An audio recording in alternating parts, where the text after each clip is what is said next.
भगवंता, आता नाही तुला विसरणार असे कबूल करूनही आपण जन्मास आलो नाही तर लगेच तू कोण असे म्हणू लागतो. संत आपल्याला तोच मी असे भगवंताजवळ कबूल करून आल्याची आठवण करून देतात. पण संतांनी जागे केले तरी आम्ही मात्र पुन्हा तोंडावरून पांघरून ओढून घेतो. याला काय करावे? झोपेचे सोंग घेतलेल्याला जागे करणे कठीणच जाते. पुष्कळ तीर्थयात्रा केल्या पण होतो तसाच राहिलो. यात दोष गंगेचा का माझा? गंगेच्या काठी कितीतरी लोक येतात, स्नान करतात, पूजा अर्चा करतात. मग हे कलियुग आहे असे कसे म्हणावे असे एकाने म्हटले. त्यावर दुसरा म्हणाला, याचे प्रत्यंतर समोरच दाखवतो. समोर एक रक्तपिती माणूस बसला आहे. त्याला जो पापी नसेल त्याने कवटाळावे म्हणजे त्याची रक्तपिती जाईल.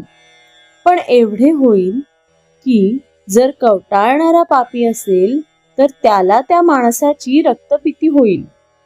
असे समजल्यावर जो तो हळूहळू तिथून पसार होऊ लागला. म्हणजे एवढे नेमनिष्ठ विद्वान गंगामाईचे रोज स्नान करणारे तरी आपले अंतःकरण शुद्ध झाले आहे असे कुणालाच वाटले नाही. तेवढ्यात वऱ्हाडकडला एक गरीब शेतकरी घोंगडी पांघरून हातातली काठी टेकीत टेकीत येत होता. त्याची निष्ठाच अशी की गंगेत स्नान केले की सर्व पापे नष्ट होतात. त्याने गंगेत बुडी मारली आणि वर येऊन त्या रोग्याला कडकडून भेटला. आणि आश्चर्य म्हणजे त्या रोग्याचा रोग एकदम बरा झाला. असे हे जे गोर गरीब भोळे भाळे लोक त्यांच्याजवळ अंधश्रद्धेने जे येते ते मोठ्या विद्वानांनाही साधत नाही. आपण व्यवहारात पुष्कळ ठिकाणी अंधश्रद्धा ठेवतो. घरून कचेरीला निघताना वेळेवर आपण पोहोचू अशी अंधश्रद्धा आपली असतेच. कधी कधी आकस्मिक कारणाने आपण कचेरीला पोहोचू शकत नाही तरी पण आपण भरवसा ठेवतोच.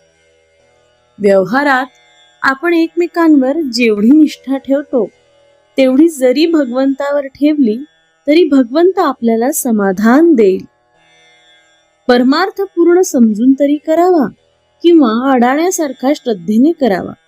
पण आपण आहोत अर्धवट, म्हणजे पूर्ण कळलेले नसून आपल्याला ते कळले आहे असे वाटते. अशा माणसाला शंका फार आणि त्याचे